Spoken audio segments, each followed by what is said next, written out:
Well, welcome to this ProServana podcast on GBS and shared services. My name is Paul Morrison. I'm Managing Director at Transformation Advisors ProServana, and I'm delighted to be welcomed today on the call with a heavy hitter from the world of GBS, Global Business Services, none other than Edoardo Peniche, who is VP of GBS at Aptiv. For those of you not familiar with this large, high-profile organizations, Aptiv is an $18 billion company. It's specialist in the systems around automotive, and it's got deep expertise in areas like electric vehicles, smart vehicles, amongst other things. So really part of the future. So welcome, Edoardo. Great to have you with us today. Thank you for your time. And we'll just drive straight into the questions really around GBS and your views on this marketplace, on this industry. And let's dive straight in. And perhaps you could just set the scene for us and tell us some of Aptiv's GBS stories so far, and how do you fit into it? Yeah, thanks, Paul. Thank you for the invitation. First of all, it's a pleasure to be here with you guys today and sharing a little bit of the experience and our journey together. About Aptiv and the GBS shared services strategy has been a combination of multiple stages, I would say. It has been initially 100% fully outsourced, then it became a hybrid. Right now, we're moving towards a lot more automation that will be decreasing our partnership to a higher extent as well from outsourcing perspective. And who knows, right? Maybe eventually that might be moving away from the traditional outsourcing, which is FT driven, towards 100% of an in-house strategy, but still working with different partners in terms of technology, business process improvement, and the evolution of the operating model. It started around 17 years ago, more or less. Mm-hmm. It was fully outsourced, and throughout the years, the governance model and the operating model shifted. And I came to Aptiv just 2.5 years ago, and in those 2.5 years ago, I've been working with them heavily in the implementation of the strategy around business process improvement and automation. So in these 2.5 years, I've been heavily focused and investing in bringing all those technologies that are helping us to decrease the dependency from people's standpoint. And you know that at this point in time, also our people strategy is fully linked to our GBS strategy, where the generations that we are dealing with at this point in time are looking to work in a higher value added versus transactional activities as it was in the past. So we have faced the need of evolving from operating model perspective as well. And that 2.5 years that I've been in the company, this is where we've been really focused, right? It's just looking into what else we can be bringing. Interesting. So a 17-year-old journey, you're in now for 2 and a bit years, and you're trying to solve how to continue to evolve the model with technology, and that means you're focused on technology first of all, or is that operating model about outsourcing still there as a question? You're still flexing that model, that lever as well? The outsourcing question? Yeah, it's a great question. We're running with both in parallel. We have great partners. We're working very good with our outsourcing company. And I would say that in these 2.5 years also, we have made our relationship stronger. And they have been there to help us as well, whenever we needed to flex in, flex out some additional resources. But at the same time, we were through this journey of implementing the technologies that are required to be independent, to be able to, let's say, be the architect of our own destiny. So across all financial services to start with, we went through the implementation of a ticketing tool. We're working with ServiceNow, for example. We're working with other brands like Currency from Trintech, that we just finished implementation as well of the latest version of their system. We are using primarily SAP for our core ERP. We are in the journey to move from PM1 to S4HANA, that it's going to be a multi-year program as well. and also in other extremes like order to cash, we went through the implementation of Hybridus. That is the one that we're utilizing at this point in time for servicing the order to cash life cycle. And this has been just in this span of 2 years, right? So we went through all these multiple changes of systems in order for us to be able to operate in a different environment and different operating model as well, just in these 2 years, right? So it's been a huge effort of changing all the systems in parallel in the last couple of years, while refining our current relationship management with our outsourcing partner. Yeah. Okay, that's quite a few things to juggle there. How do you know that with all these changes, with all this careful strategy, that you're creating value? How do you measure the value of the shared services? Well, internally, we always look into understanding the quality of the services through regular communication with our stakeholders.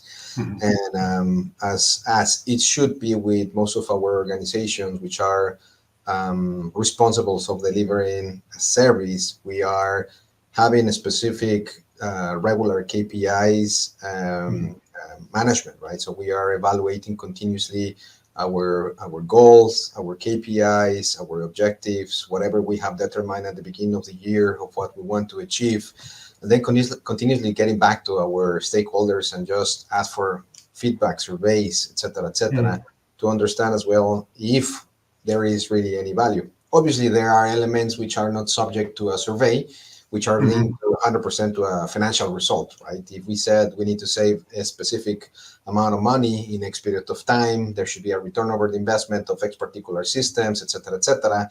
So all this is hard, right? Is hardcore that we can manage by ourselves and then reflect at the end of the time in the P&L what's the value that is the contribution of our organization back into the financial statements. But the others, that in our service organization is very subjective. And there is always the opinion of those that will say it's a great service versus it's a bad service. And it's a lot of emotions, a lot of more of interpretation of the services. And therefore, it's important for us just to have this continuous check-in back into operation. We said, hey, just tell us how we're doing, right? It's important for us to listen to them.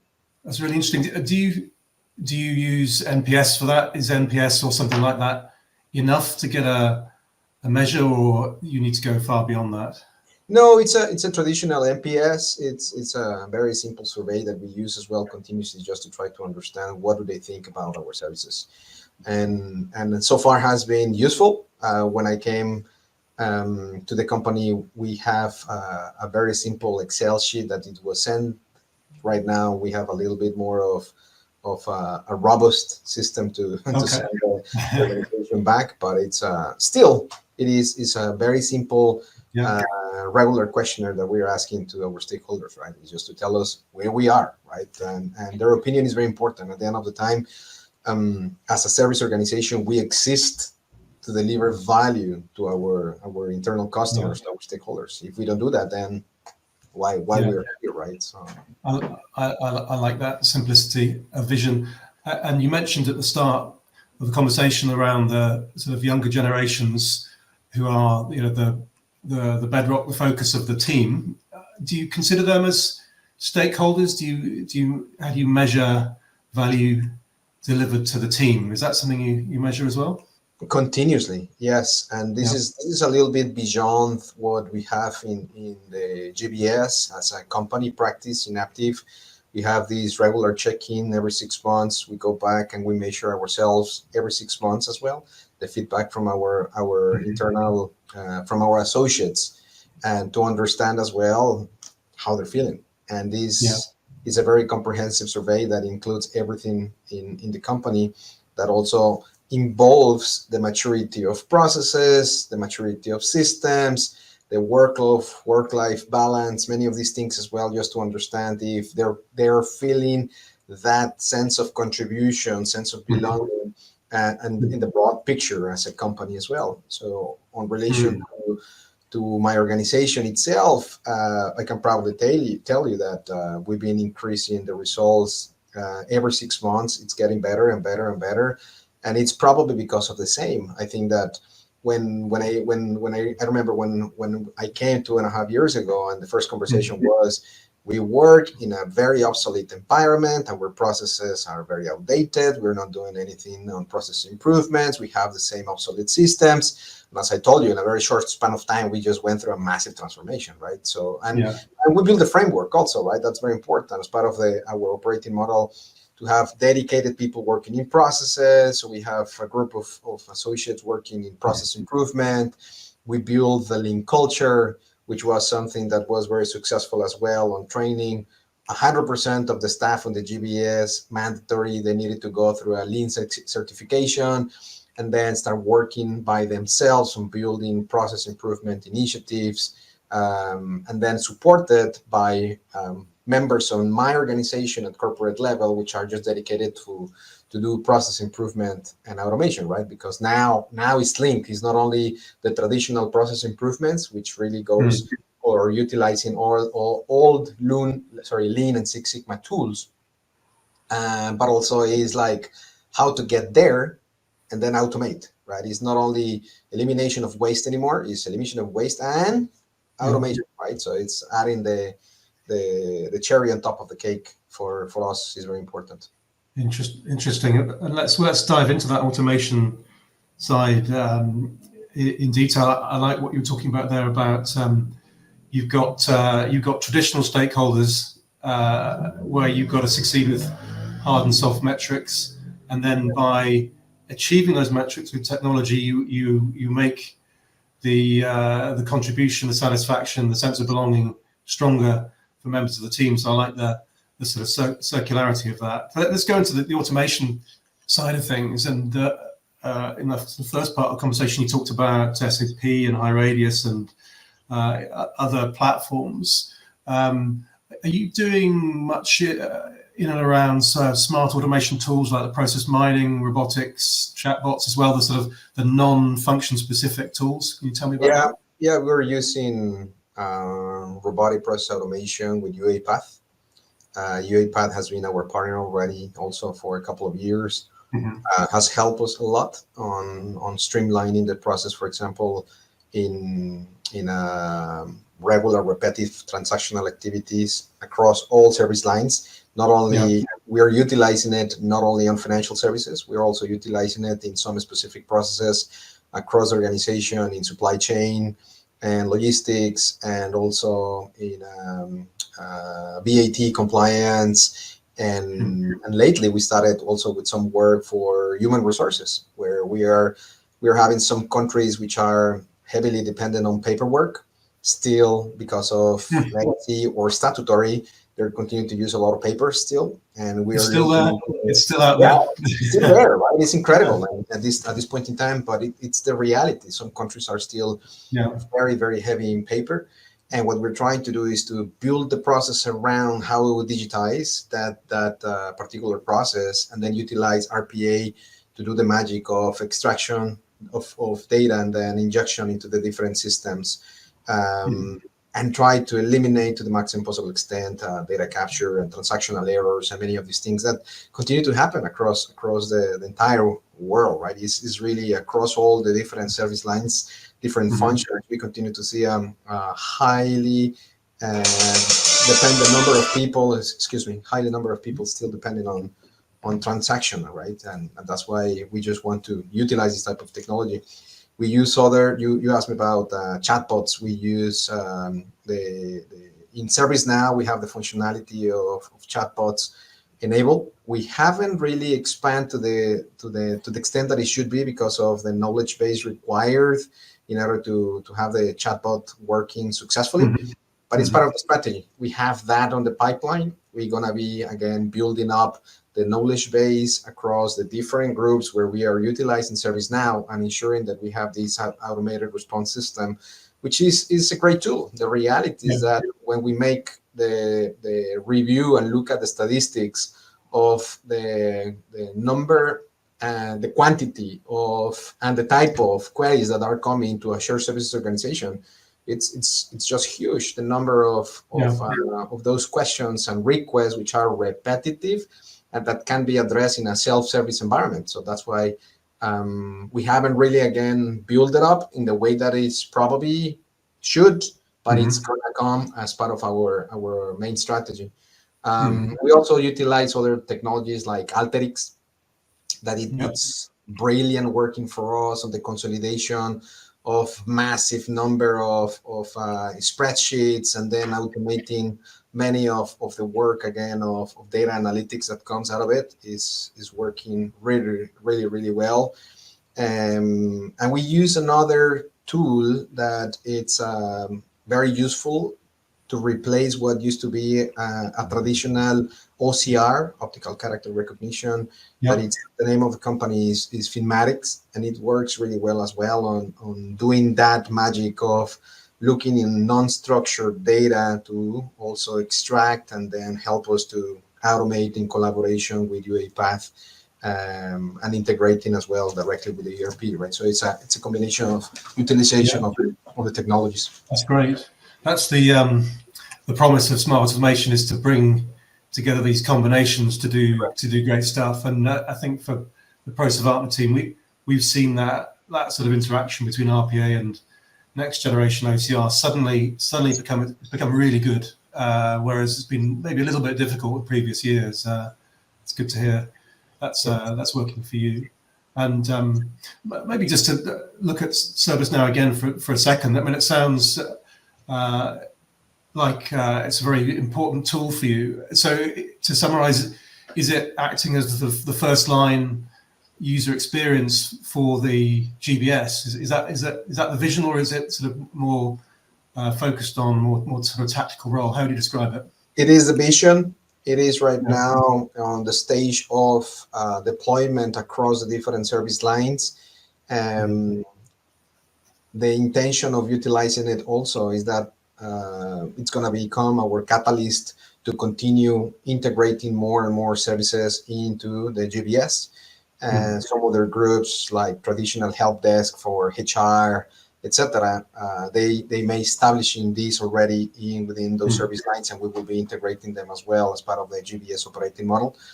At this point in time, in my current portfolio in financial services, we are expanding this across all the different traditional financial services and supply chain. We haven't come across any roadblock. In reality, it works very well. And it's really a very powerful tool. I think that company like ours, where traditionally we utilize MS Outlook for everything, you need to have some structure and discipline as well in managing your service delivery, right? And when you have Outlook becoming your main ticketing tool, then you have a problem, right? Because there is no way that you're going to be able to track your service delivery out of MS Outlook, right? So it works very well from a communication perspective, but it's not what we need, right? So do you find that, sorry to cut across you there, do you find that using a sort of user experience focused tool like ServiceNow, moving towards that from a process focused organization or a process like finance or HR, there's a need for new skills or new training, or is it very intuitive as a platform? Has it been a quick journey or an investment? No, has been quick actually. It's gone well. Yeah, from the moment that we just started to get it implemented to where it is right now, user acceptance has been really great.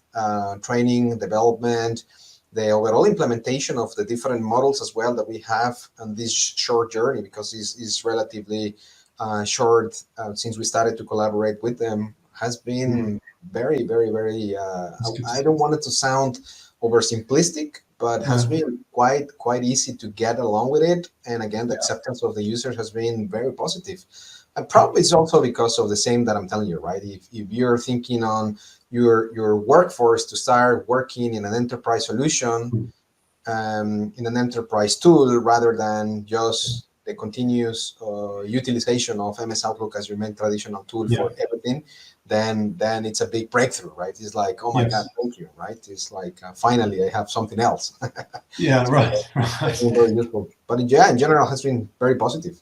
That's good. That's good to hear. I guess no doubt in the background, there's a lot of hard work and careful thinking around aligning the different parties, thinking around the scope of work, careful design, implementation. How do you manage transition and keep the lights on?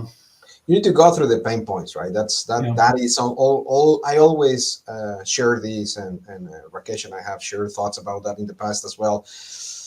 You need to go through the pain points. There is no way that you're going to be just leaping forward without going through that transition stage where change management is required, transition management is required. You need to have some dedicated people that will be doing that for you, because keeping the wheels on the bus at the same time that you're doing all these. If you want your same operational people doing it at the same time, you kill them, right? It's hard. It's not impossible. We've seen it in other companies as well, but it's just harder. The likelihood for dropping something in the journey, it's going to be higher versus having a dedicated group of people just working on that. But it's important to have a very structured plan. So the governance around those transitions, those communications, that change management strategy, it is crucial. Otherwise, it's very easy to let it fall and then lose track, right? And what it's more concerning on my side, at least, is that you have obviously a budget constraint. You need to make sure you hit your numbers, you hit your budget. And every day that you don't hit your number, every day that you delay, then it's money, right? You're spending more money than what's supposed to be the original plan to have your return over the investment coming on track, right? Based on your commitments from from return over the investment perspective, right? So,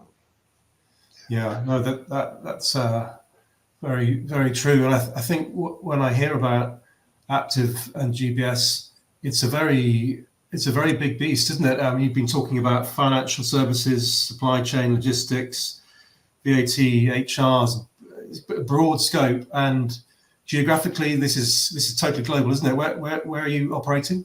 Yeah, it's a global organization. We service in 3 regional centers. Americas, it is served out of Mexico. The EMEA region is served out of Poland in Krakow. And Asia Pacific at this point in time is served out of Suzhou, primarily for China, Singapore, and some other countries in that region. But also we have India, where we have not only our outsourcing partner, but in the short period of time, our 4th footprint is going to be developed. It's going to be constructed there as we're moving forward to continue expanding. Right. We have a model that has been tailor-made to be close to the business.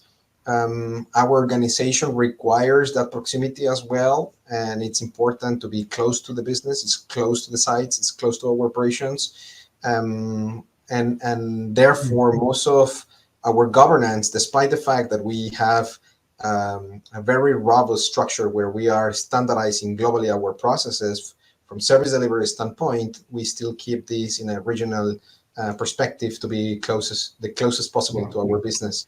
And this helps very well in our industry. It's very, very important to be close to our supply chain, to our customers, and to be there physically, where even from troubleshooting perspective and decision making, they're coming constantly back to us from data management, data analytics, which by the way, I didn't mention too much, but also we have on the GBS the data analytics group. So we have a good investment of resources, which are data experts, just working data analytics for the entire organization, right? So that's part of our value proposition.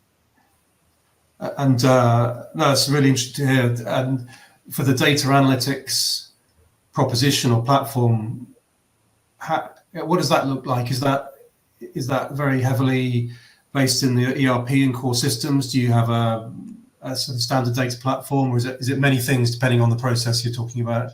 It's not standardized at this point in time. What we're trying to do as a strategy is to continue to pull as much as possible directly from our data warehouses, and therefore SAP should be our main source of truth.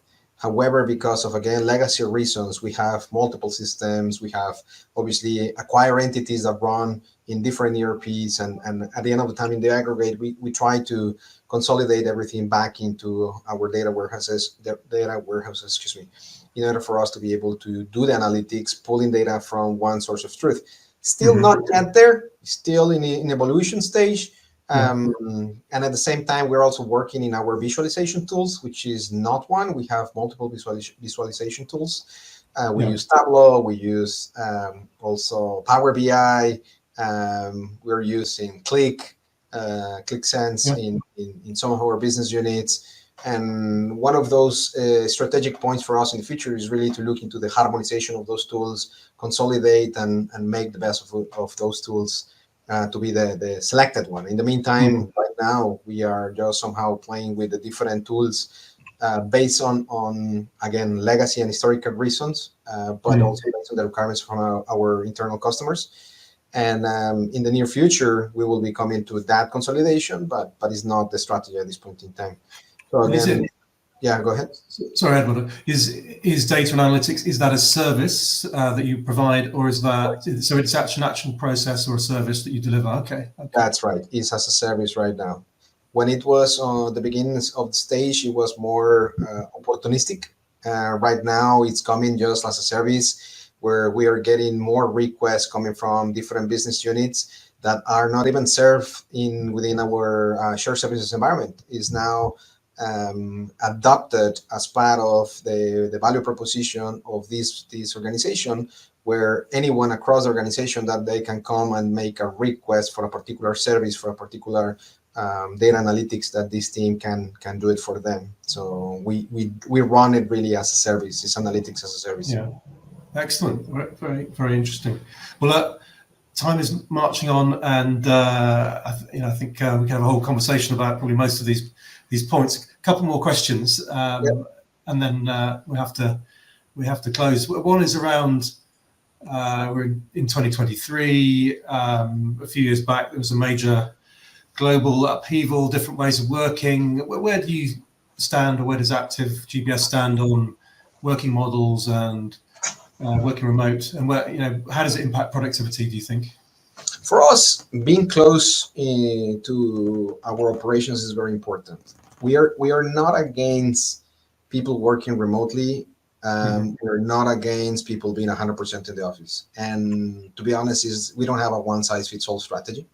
We are very, very flexible from that perspective.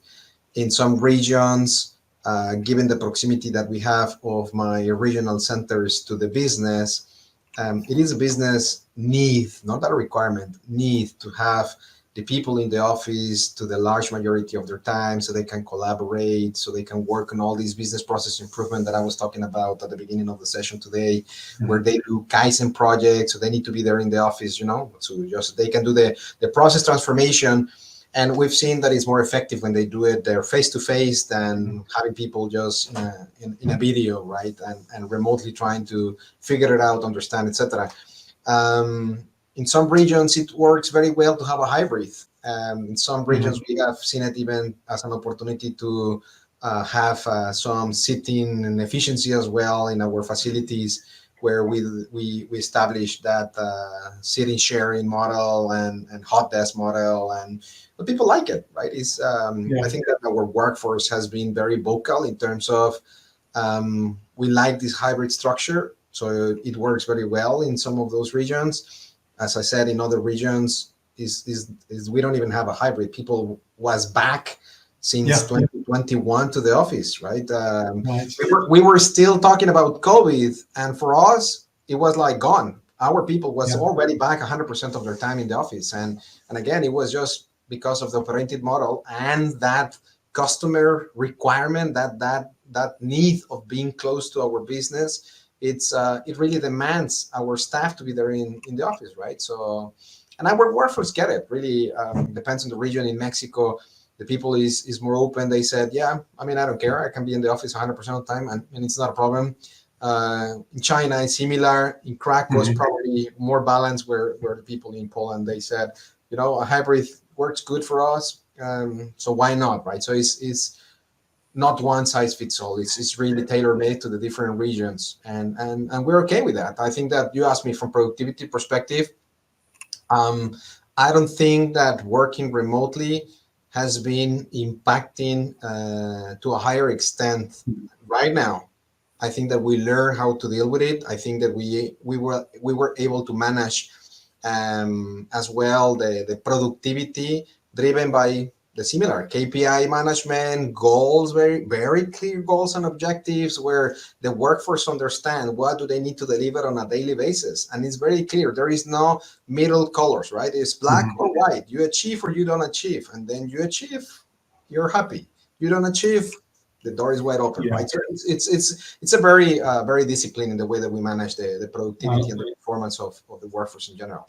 But where I just would like to comment to you is, I believe that in general, not only in Aptiv, but I think that I will be very happy to open this to a forum discussion, is where we've seen a general pattern globally for those countries where we have hybrid or a lot of people working remotely, is the talent management risks that comes associated with that. And from people development perspective and people leaders, is I think that when you're working with the new leaders, those that have never really been exposed to have people working with them physically, and now they need to deal with that remotely, physically, or 100% virtually, that's where we've seen that the new people managers are struggling really on being successful people managers. And it's because of the same. They have not been yet learn how to become very strong people managers, and now they need to be dealing with all these different type of that's very interesting. I think we've observed a similar trend in other organizations, the long shadow of COVID. So that's interesting to talk through. But I like the focus there on, you've got a very pragmatic approach. Really, it's not one thing or the other. It's what works and what delivers the results, and what matters to people. So that's very, very clear. So final question is, what do you think the secret sources of success in GBS is? Something you've not mentioned already that really is that sort of magic ingredient to make GBS really fly? I haven't thought about the secret recipe. Honestly, I don't think that there is a secret recipe. It's we all use a very old playbook. I certainly don't believe that shared services will be disappearing anytime soon. I certainly believe that we should continue taking advantage of the new technologies that will be right now coming into our plates, like Gen AI.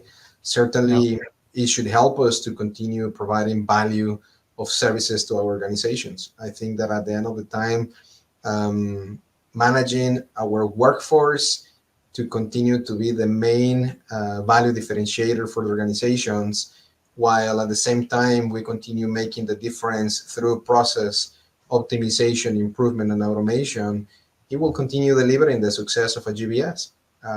As long as we continue focusing those things, and we should not forget where is our role in the organization, and we don't start trying to do things that are not really our core reason of existence, then it should be fine, right? I think that just focus on measuring the success of the organizations while working on those elements, it should continue working, right? But again, it's not a secret recipe. It's like, I think that most of the GBS leaders are talking about that, right? Well, but it's often hard to find that done in practice. So no, it's definitely useful guidance. And with that, we have to pull the curtain down on our chat. It's been a real pleasure, Edoardo. It's flown by. I guess my big takeaways from this conversation, I think definitely there's that focus on being close to the business, I think was really interesting, and the need to keep a focus on the customer. I think that's super interesting.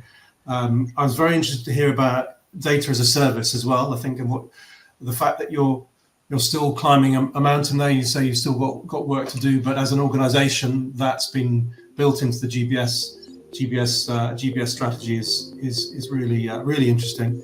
And then I think a lot of the strands where you've been talking about the team, the people, the requirements for working, I think is very interesting as well. Obviously, that's sort of central to your way of thinking. So some really useful takeaways for me. I appreciate that. So thank you, Edoardo, for your time. I look forward to talking again, and have a good rest of your week. To our listeners, please subscribe to the podcast via Apple or Spotify or YouTube, wherever you get your podcasts. And you can find much more about ProServantner on our website. So thank you for listening. Thank you, Edoardo, and see you next time. Thank you. Thank you, Paul. Thank you, everyone. Bye for now.